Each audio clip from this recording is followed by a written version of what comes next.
Tectonic shift. Shaping the future with innovation. Hello everyone and welcome back to this Docker Mastery podcast. Now, in this lecture, we are going to install Docker on Windows. After opening docker.com website, you can click on this download Docker desktop Windows button. But before we start doing that, actually in the main menu, go to the developers and then docs here in the menu. A new page will open, click download and install. And then Docker desktop for Windows. So that you can learn about the system requirements which you have to meet in order to be able to install it. And you need either Windows 11 Enterprise Pro or Education or Windows 11 Home 21H2 or higher versions. And of course, same flavor and versions apply to Windows 10 as well to use Docker desktop. Also, you have to make sure that virtualization is enabled in your computer BIOS. You can Google your computer make and model for getting instructions on how to enable virtualization in system BIOS. Apart from that, you also need to have Hyper-V and containers features enabled. Make sure that WSL is installed, which is in Windows subsystem for Linux, and in order to enable and install all of these three, you just need to run a few commands in PowerShell as an administrator to enable them all. So let's install them first. So go to Start menu and type PowerShell and run it as an administrator. Now this is important. If you are running Windows 10 or 11 Home, then you should straightforward give command WSL install. Otherwise, you will have to enter two additional commands I have pasted in the description below. First one is for enabling Hyper-V virtualization and second one is to enable container support in Windows Pro, Enterprise or similar versions. So I have Windows Home, I will simply use this WSL command. This will enable a functionality in your operating system which Docker desktop needs to in the end run these Docker containers on your system.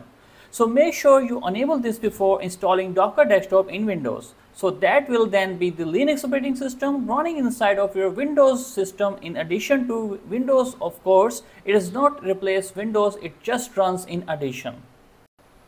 By default, it installs Ubuntu as a Linux distribution system. Once done, simply restart your computer and then you are ready to install Docker desktop. As you can see, the requested operation is successful, so I am restarting my PC now.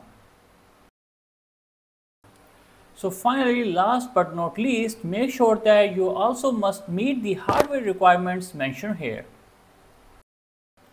Let's scroll up and download the Docker desktop setup by clicking on this Docker desktop for Windows big blue button. Run this Docker desktop setup once your download is completed. On launching the installer, you may see a choice to select WSL2 or Hyper-V as a virtualization platform for running Docker containers. I will recommend to use WSL2 option even if Hyper-V option is enabled for you. So long story short, whichever checkboxes you see here, just tick them, of course, with the exception of the add shortcut to desktop checkbox. That is up to you, whatever you wanna do that. Then click OK and this will now install Docker desktop and therefore the Docker tool on your system. Now this again can take a while, so let's wait for this installation to finish and eventually this should be done. Now once this is done, you might be prompted to restart your system and thereafter, after your system restarted, Docker might have started up automatically. Otherwise, simply execute Docker desktop, this tool which we just installed. Make sure you execute and start it, and once you do, you should see this prompt here or this screen here. Accept the agreement and that's it. So here you go with the Docker desktop window. You can continue without signing in for now. Select any relevant option here and it does not matter or will affect your work experience. And here you will see the graphical user interface. We will discuss it in detail in upcoming episodes of this podcast.